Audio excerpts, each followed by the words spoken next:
Oh bonjour, c'est Jannick, artiste, auteure, globe-trotteuse, blogueuse. Et là aujourd'hui, parce que vous savez, j'adore vous faire rencontrer des personnes extraordinaires que je rencontre sur ma route. On se retrouve à Paris présentement, dans un beau petit lodge. Je suis en compagnie de Martine Juteau. Martine Juteau qui est aussi qui est la fondatrice de Babine et Bottines. Et voilà. Tu penses que c'est cute ça, Babine et Bottines? C'est beau, hein? C'est beau. Moi, quand j'ai vu ça, là, j'ai tout de suite trippé parce que c'est frais, c'est le fun, puis on entend souvent ça, le fait de... Il faut que les Babines. les bottines. Oh, les bottines! suivent Les bottines suivent les babines. C'est ça. Ça. On commence par le dire avec Oui. les babines, et après il faut que les bottines suivent les babines. Puis d'ailleurs, en parlant de bottines, tu es en train d'en user pas mal des bottines, toi, parce que notre Martine, elle est sur le chemin de Compostelle. Ouais, depuis 2 mois déjà. Ben là, je suis à Paris. Je triche un petit peu là, mais c'est pour des bonnes raisons, hein? Oui, Oui. Une belle formation. Donc, tu as osé entrecouper ton chemin de Compostelle. Ouais, sais-tu pourquoi, Jannick? Pourquoi? Parce que même si le chemin il est comme ça, j'aime croire que c'est pas juste un tracé linéaire. Je pense qu'il faut écouter son cœur, où est-ce que ça nous amène. Puis que mon chemin, même une fois que je vais m'être rendue à Santiago, même une fois que je vais avoir rejoint la mer, je pense qu'il va continuer. Donc, le chemin, c'est pas juste ce qui est écrit dans les livres de Compostelle. Fait que c'est pour ça. Fait que oui, c'est vrai que c'est marginal, mais c'est vraiment en résonance avec mon cœur. Ben oui, puis plutôt que de dire, OK, ben il faut que je fasse le chemin, puis j'arrête pas, parce que c'est ça Compostelle, tatata, mais tu avais une formation, tu avais le goût d'être là sur Paris avec nous, dans la formation des salles d'excellence, donc tu es ici, puis tu retournes demain. Et oui, je retourne demain. Je retourne user mes bottines demain. Et puis là, si on pourrait parler un peu, comment est né ce projet-là, de vouloir partir, ce rêve-là de Compostelle? Le rêve de Compostelle. Ben, tu sais, ça fait longtemps que c'est arrivé dans ma vie. J'en ai entendu parler. J'ai une amie qui a comme éveillé ma curiosité il y a 12 ans de ça. Puis, quand j'ai eu 30 ans, je me suis donné 10 ans pour aller marcher le chemin. Je n'étais pas pressée, mais c'était présent. Je savais que ça allait un jour se présenter, que je faisais confiance encore une fois, parce que j'écoute mon cœur. C'est beau, ça? En plus d'aller avec les bottines, moi avec les babines, t'écoutes ton cœur. Ouais, ça va ensemble. Donc là, après ça a émergé, puis c'est... Mais qu'est-ce qui a fait que là, tu as décidé que tu passais à l'action, de réserver ton billet d'avion? Parce que, tu sais, il y en a plein, hein? On est parsemé des fois de rêver, d'espérer, d'attendre un jour. Dès le jour, je ferai ça. Un jour, je ferai ça. Un jour, je ferai comme ça. Un jour, j'irai à la Sud. Un jour, je ferai ci. Un jour, je ferai tel cours. Un jour, tu sais, bon. Alors, qu'est-ce qui a fait en sorte que ce jour-là, tu as dit non, c'est plus un jour, c'est maintenant? Écoute, il y a beaucoup de facteurs, Jannick. Il y a vraiment beaucoup de facteurs. Mais à un moment donné, dans ma vie, est arrivé un événement, j'ai perdu une amie très proche. Puis c'était comme clair que moi, j'étais en vie. J'étais en vie. J'ai des rêves, j'ai des projets. Puis ce que ça m'a enseigné, la perte de cette amie-là, c'est beaucoup de dire comment je vais la vivre, ma vie. Je vais-tu la vivre en résonance avec tout? J'en ai des frissons. Oh, ben effectivement, sais-tu quoi, des fois quand je m'arrête, je me dis, moi aussi ça me fait vibrer à l'intérieur, qu'est-ce que je suis en train de vivre. Puis j'espère que je vais amener ça tout au long de ma vie, Caroline, mais bon, je pense que c'est à nous autres de nourrir. Donc, c'est ça a été un gros élément déclencheur. Puis en même temps, Compostelle, moi je prévoyais pas le faire à cette saison-ci. Tu sais, là c'est plus l'automne, c'est plus frais, je suis une grande frileuse, moi. Je me disais, non, c'est pas un bon timing. Mais j'écoutais pendant, ça me disait Compostelle. Puis là, à un moment donné, je dis, mais je veux bien croire, le Compostelle, là, mais c'est parce que ça marche pas, là. Il n'y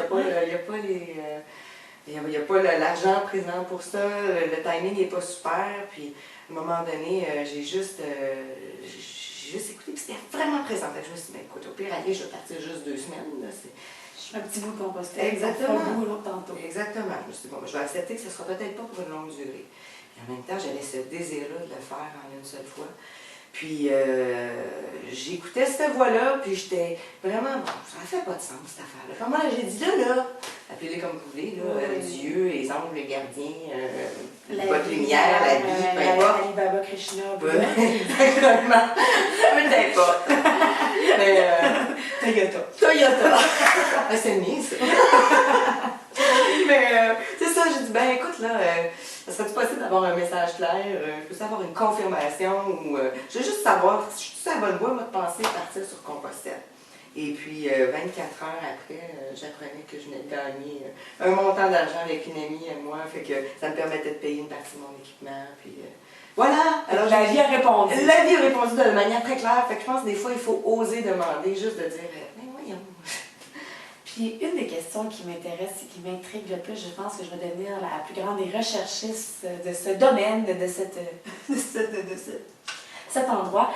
Est-ce que, à travers tout ça, parce que là, des fois, les gens, on voit ton interview, là, ça a l'air d'avoir bien été. Est-ce qu'il y a eu des moments de doute quand tu as décidé de réserver ton billet, tu sais?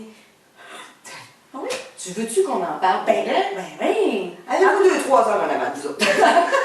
Ah oui, t'as eu ça des moments de doute? Ben écoute, juste le fait de réserver ma date. Moi, je suis une trop grande analytique des fois. Oui. La date de départ, je voulais que ce soit telle journée. Finalement, on me disait, oui, mais là, si je pars telle journée, est-ce que tout va être correct ici à Montréal, dans mes affaires?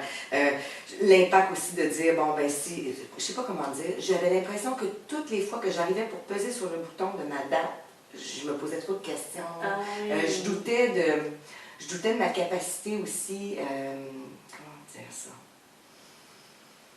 Ma capacité à me déplacer entre deux endroits. Moi, je suis arrivée à Toulouse, il fallait que je me rende soit à Puy-en-Velay, soit à Saint-Jean-Pied-de-Port, parce que je ne savais pas où est-ce que j'allais faire mon départ. Et j'avais des doutes quant à prendre mon train, prendre mon avion. Écoute, Jenny, je vais te raconter quelque chose. On sort, mais un doute. Oui. OK. À un certain point dans mon chemin, moi, je devais partir seulement en Espagne. Pas faire la partie du côté de la France.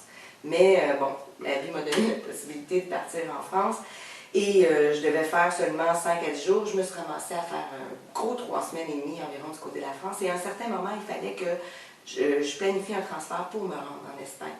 C'était rendu vraiment trop élevé au niveau du budget. Il fallait que je planifie un transport. Et j'avais peur, j'avais tellement peur. La chienne, là. J'avais la chienne. T'es poigné de Jamie, Des là. doutes, là, des doutes de dire comment je vais faire pour me rendre là, orchestrer tout ça. J'apprends à développer ma confiance en soi en voyage, mais c'est pas inné pour moi. Donc, ne serait-ce que de prendre le train. Écoute, je fais une grosse révélation, là. Moi, là... Tu te lèves en personne, OK? Regardez ça de votre bord de tortille. Votre barre de tortille? Votre bord d'ordi. Votre barre d'ordi. Juste qu'ils regardent à eux, oui. Oui, c'est ça. Ouais. En toute confidentialité. Ouais. Ben c'est ça, j'avais une immense peur de prendre le train et au point même où est-ce que la petite fille en moi là, en tremblait, j'ai pleuré ce matin-là, j'avais des doutes à être juste capable de me rendre du côté de l'Espagne. Je quittais le côté français pour m'en aller du côté un peu plus espagnol. Écoute, j'avais tellement peur. J'avais vraiment peur. Puis il a fallu que je réveille tout mon courage, puis en même temps, je suis allée me chercher, je suis passée devant une petite boutique de jouets ce matin-là, et j'ai vu un beau ruban de gymnastique, comme j'ai toujours voulu en avoir quand j'étais petite. Et puis je me suis dit, sais-tu quoi? Je vais aller me l'acheter. Le monsieur m'a même fait un petit emballage cadeau.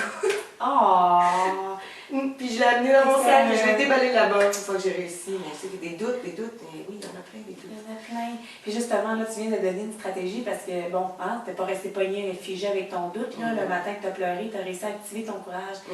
Donc, c'était quoi pour toi? C'est quelle façon que t'actives ce courage-là quand le doute émerge, peu importe la situation? T'as-tu quelques petits trucs? Bien, en premier, je te dirais, je prends le temps d'accueillir ma peine, mon doute, ce que je suis en train de vivre. Puis bon, des fois c'est plate, là, mais je suis humaine aussi, tu sais, je suis pas juste la fonceuse, puis bon. Non, c'est ça, c'est surtout ça que je mets en lumière, c'est plate, là, mais c'est c'est plate! Oui! Ben, c'est bon, sinon les parties d'ombre en lumière, j'aime bien ça. Mais ouais, c'est ça, donc de l'accueillir premièrement. Puis après ça, au bout d'un certain temps, quand je suis là-dedans, je me pose tout le temps la question, bon, je suis bien là, dans ce doute-là, je suis bien dans ce mal-être-là, ou... Puis bon, non, hein, on n'est pas... Non. On est vraiment... C'est rare qu'on est bien. C'est rare qu'on est bien. C'est rare qu'on veut rester là, mais on reste là des fois. Ben, des fois, on reste là parce que c'est ça qu'on a à faire. Puis donc, c'est ça. Oui. C'est ça qu'on a à notre portée pour l'instant. C'est correct aussi, je pense. Oui. Mais bon, là, je me questionne, je me dis, bon, OK. Moi, je respecte, puis c'est vraiment souvent, je vais mettre mes mains ici, puis bon, je le visualise, mon courage, OK. J'essaie de le faire grandir. Puis je me répète, t'es capable, Martine, t'es capable! T'es capable! T'es capable! Mais j'aime ça, le fait de prendre le temps de déposer. Tu sais, des fois, on va prendre le temps de respirer. Moi, c'est une technique que j'aime, mais de rajouter la visualisation et de dire que Jacques, tu sais, je fais grandir vraiment mon courage. Ouais. Oh, c'est bien Des fois, il est beau. tout petit, joli, tout le temps, gros de même. Ça part gros de même. Je me dis, oh, il est là. Il est pas gros, mais il est là. Ah oui, il est là. Ouais, c'est ça. Fait que, on respire, on active, puis je me répète ça. T'es capable. Puis je marche. Je marchais ce matin-là. Puis bon, OK, je réserve mon billet de train. T'es capable, Martine. T'es capable. Ben super. Puis là, justement, avec ton super projet, dans le fond, de Babine et Bottine, tu as débuté dans ce projet-là plus officiellement. C'est quelque chose qui était là, beaucoup présent en toi et que tu voulais mettre en place. Mais c'est parti beaucoup dans ton chemin de Compostelle. Tu nous as fait des vidéos à tous les jours tellement admirables, spontanées, authentiques. On voyage avec toi. Moi, c'était comme, oh, j'avais hâte à la vidéo. Alors, les gens peuvent te suivre, dans le fond, pour Babine et Bottine. Alors là, c'est sûr qu'il y avait le chemin de Compostelle, mais ce ne sera pas que ton chemin de Compostelle. Hein? Alors, parce que les va y avoir de suite, sinon tu marcherais toute ta vie sur Compostelle, on ne marcherait pas, là. Ben, ça pourrait, hein, ça pourrait. Mais qu'est-ce que les gens vont pouvoir retrouver hein, sur ta page Babine et Bottine? Ben, Babine et Bottine, j'aimerais que ça devienne un endroit où est-ce qu'on retrouve des outils pour réveiller sa persévérance, son automotivation vers tout ce qui nous passionne. Donc, si, admettons, quelqu'un a un projet en tête à réaliser, ben, je pense qu'il va pouvoir y retrouver des experts, des personnes qui vont réveiller ces trucs. Un peu comme qu'est-ce qu'on vient d'échanger ensemble, des petits bouts de témoignages, écoute, on a tellement de belles personnes, je trouve, dans l'univers du web qui sont là pour nous donner des outils, souvent gratuits en plus, hein, Jannick, on oublie que c'est gratuit. Donc, tu veux mettre en lumière des personnes qui ont des outils dans différentes sphères, dans ce sens-là, tes propres expériences aussi, mais tu vas aller chercher d'autres, donc devenir un peu comment on appelle ça, une catalysatrice, en tout cas, qui est là, puis de mettre en lumière d'autres belles personnes. Et là, y aurait-tu quelque chose, admettons, qu'on n'a pas couvert, puis tu aurais le goût de parler avec nous, puis tu aurais le goût de dire, tu aurais le goût d'un dernier message, là. Oh, hein? OK. Un dernier message que... Ah, ben, j'aurais envie de dire, allez chercher ce qui vous fait vibrer en dedans. Qu'est-ce qui vous met de la lumière dans les yeux? Qu'est-ce que quand vous le faites, ça se fait... c'est facile, ça coule, c'est magique, c'est joyeux. Amenez-le. Amenez-le à l'avant-plan, puis essayez d'aller chercher toujours. Essayez. Je vous le dis, mais tu sais, je m'entends en même temps, puis je l'applique pour moi aussi, tu sais. De ramener ça à l'avant-plan dans chacune de vos journées, de dire... Je vais aller chercher cet état d'esprit que cette chose-là me fait du bien avant d'entamer chaque petit projet que je fais. Je pense que ça nous permet de mettre plus de luminosité, plus d'amour dans chacun des gestes. gestes. De se déposer en soi avant pour aller chercher cette état d'esprit. Ah, écoute, je trouve qu'on est à un air en ce moment où est-ce qu'on a tout intérêt à briller davantage, à aimer davantage, à partager davantage. Fait que je me dis, si tout le monde, on est un petit... C'est qui? C'est notre belle Marilyn Petit qui dit, soyons des millions de soleils. Et je pense que c'est ça, il faut rayonner davantage. Je trouve que c'est tellement un beau message. Fait que soyons chacun un rayon de soleil. Et moi, je me plais à dire que j'aime ça bâtir des ponts. Hein. Je vais vous présenter des artistes qui ont des choses à vous partager. Je vais vous présenter des coachs, des motivateurs, des formateurs, tout ça. Mais soyez vous aussi le pont lumineux vers l'autre. Ça, je pense que c'est ce que je peux vous dire. C'est un beau message. Et moi, j'ai le bonheur, hein, parce que Martine est là, puis j'avais 2 jours, 3 jours, je ne sais plus, en tout cas, on était à la formation. Globe trotteuse d'héberge pèlerine, dans le love de mon ami. Non, mais tu sais, qui aurait dit, parce que nous, on se connaît, on est à Paris, là. Ouais. Hein, c'est un peu... C'est surréaliste. Hier, on marchait... Hier, dans la rue, on s'est baladé, puis on se disait ça, comment c'était tombé irréaliste, parce qu'on était une formation à peu près 1 an passé, puis jamais on aurait pensé hein, que c'est ça qui serait passé. La magie de la vie. Fait que merci d'avoir rayonné sur ma route, et je te souhaite vraiment une belle continuité de ton chemin de Compostelle, que ça se passe comme ça doit se passer, une belle finale. En tout cas, moi, je vais suivre les aventures de Babine et Bottine sur son chemin de Compostelle et la toute fin. Merci. Écoute, ça me fait plaisir. Toi aussi, je te souhaite tellement de continuer à rayonner, pétiller comme tu sais si bien faire. Alors, sur ça, on se dit à tout bientôt hein, pour une autre belle personne que j'aurais à vous présenter sur ma route. Mais ici, c'était Martine Juteau de Babine et Bottine.